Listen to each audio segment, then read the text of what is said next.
For more than a year, this house on Southwest Fairvale Drive has sat empty, undergoing repairs.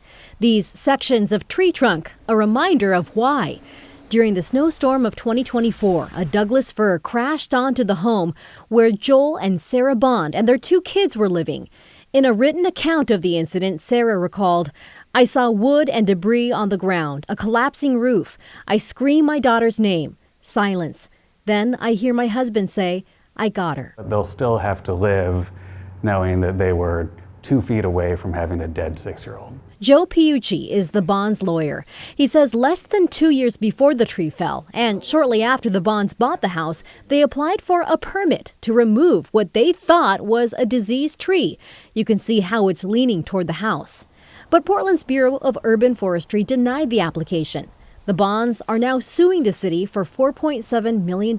They tried to protect their home, and the city prevented them from protecting their home. Court documents claim that a city arborist spent less than 10 minutes looking at the tree in question, failing to notice several signs of rot and disease.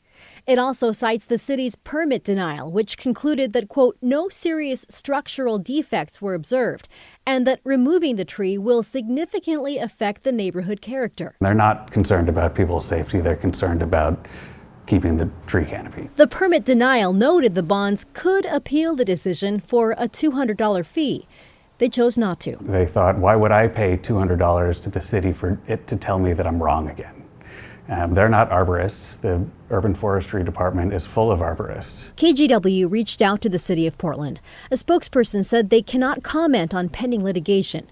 However, court documents reveal the city's response to the Bonds' tort claim last fall. It suggested that if the tree had been unhealthy when they inspected it, it would have fallen on the Bonds' home earlier. Instead, it survived for an additional 23 months. It's offensive.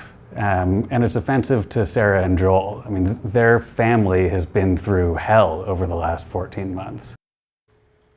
The Bonds attorney says ultimately they want the city to relax its sweeping authority over how trees must be cared for and preserved in order to improve safety. If the city doesn't settle this case, he expects it to go to trial in the next 18 months. David. A case that could have fallout, no pun intended, for homeowners across the city. Thanks, Catherine.